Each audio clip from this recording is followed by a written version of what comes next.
Yo, what's good? It's your man 100 Grand Ross with The Rock Never Stops. Today I want to do a video about the Detroit Pistons.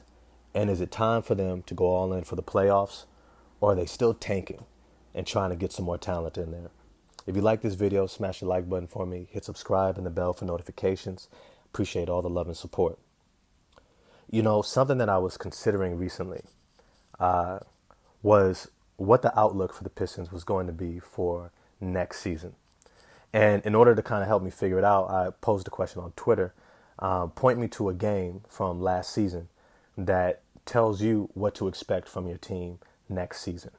And one of the games that was brought up was the Detroit Pistons versus the Brooklyn Nets. It was like mid-March, right? So the end of the season before the playoffs began. And when I watched this game, I couldn't help but be really impressed by what I saw from the Detroit Pistons. Both Isaiah Stewart and Marvin Bagley showed an ability to control the glass, make the appropriate rotations. They were able to get a few block shots. They finished well around the rim. They seemed under control, and they understood what the schemes were.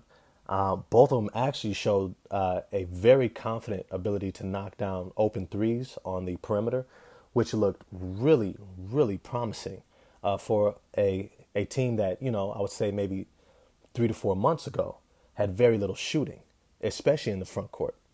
But now seeing both of these guys starting and being able to shoot the three ball, it was really impressive, right? But not only that, but I also saw Corey Joseph in the starting lineup. And this was something that really kind of piqued my interest. He was recently moved into the starting lineup in replacement of Killian Hayes, right? They were kind of thought he was going to be that guy, but has really struggled to step into that position as a starter. But when they switched them, what you saw was Corey Joseph have an amazing stabilizing effect between Cade Cunningham and Sadiq Bey. And the reason why that's important is because these are probably the two most important guys when it comes to your offense and your future outlook in terms of being competitive throughout the Eastern Conference. And so having a guard that can do the little things at a high level is something that's really important. And you can see the difference throughout this game. Corey Joseph's ability to be a secondary ball handler and playmaker while still being able to spread the floor and defend on the ball and as a help defender on the other end of the court was just incredibly, I don't want to say profound, but it was something that you could just see the constant impact that he was making, whether it was a deflection, whether it was a key assist, maybe it was getting a kick out and being like a secondary playmaker and attacking the paint and then kicking the ball back out. He seemed to always know just what the team needed him to do so that it could continue to operate at an efficient and smooth rate, right? Now, what this begins to inform me of is, well, then what do we do with Jaden Ivey, right? Jaden Ivey just got drafted out of Purdue, number 4 pick in the draft, an extremely talented player by all intents and purposes, right? But you have to ask yourself, is he ready to play that type of a role? Because that's his future role. His future role is not going to be the number 1 option. It's probably not going to be the number 2 option. It's probably going to be the number 3 option.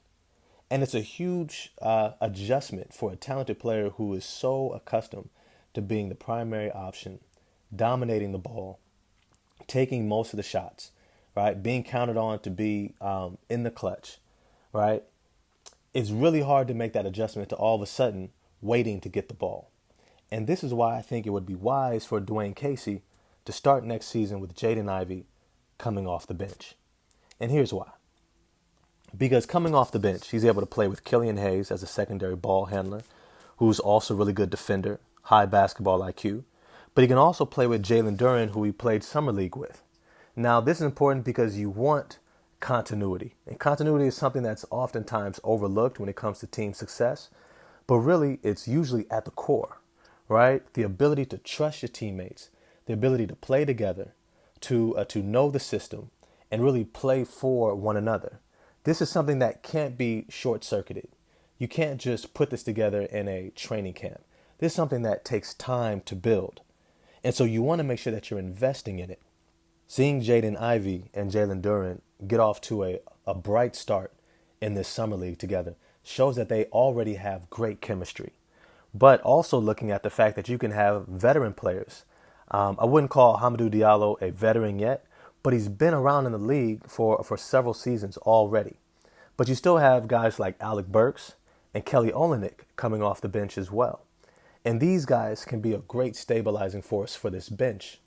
And so when we're really thinking about the future outlook of the Detroit Pistons, is do they have the pieces to optimize the talent that they have in order to be competitive? And I think that answer is yes. To be frank with you, I think tanking is over for this team. I don't think they're in the Victor Wembanyama sweepstakes or the Scoot Henderson sweepstakes. I don't think they're looking for another high-level talent to bring into this core. I think at this point, it's about seeing who is actually going to be in the long-term core when you're looking at guys like Isaiah Stewart, Marvin Bagley. Can these guys be a part of your long-term outlook, right? And the only way to figure that out is by competing at a high level. Because there's a big difference between hitting open threes when you're not expected to win versus hitting open threes, getting back in transition, making the right rotations when you're competing for a playoff spot. It's a huge difference. And this is what I think that the Detroit Pistons are going to be figuring out this season. I think the talent of Cade Cunningham and the development of Sadiq Bey and the rest of these guys, I don't see them losing. I don't see them really going beneath 35 wins. Like, I think they're going to win anywhere between 35 to 40 games next season. They're going to be a really tough out for any team because they're going to play great defense. They'll be athletic. They'll be physical. They have shooting. And they have, on many nights, either the best player on the court or somebody who is able to compete with the other team's best player, right? Because when you move past let's say maybe the Milwaukee Bucks, when you move past maybe the top four or five seeds in the East, I can't say that anyone else has a player that's better than Cade Cunningham, right? Like, we all love Zach LaVine and DeMar DeRozan, but are they that much better than Cade Cunningham? I don't know. Even when you look at other teams like the Washington Wizards, the Charlotte Hornets, Atlanta Hawks, you look at even the Cleveland Cavaliers and the New York Knicks, can we say without a shadow of a doubt that either of those teams has a player that is significantly better than Cade Cunningham is? I don't think so. And in fact, when you look at the depth of talent on this Detroit Pistons team, if you look at the combination of Cade Cunningham, Jaden Ivey, Sadiq Bey, I would almost put those three up against just about any of the top three of those other teams, right? And so this is going to allow the Detroit Pistons to compete for a playoff spot. And I think it's a beautiful spot for them to be in. But as always, I want to know what you all think. Where do you think the Detroit Pistons land in terms of next season's playoff standing? Do you think that they get into the play-in? Do you think that they fall just out? Or do you think they have like this miraculous season where they actually end up solidly in the playoffs? I don't know. Let me know what you all think. And I'm going to holler at y'all next time. I definitely try to respond to all the comments in the comment section. And yeah, definitely like, subscribe, hit the bell for notification, and I'm out.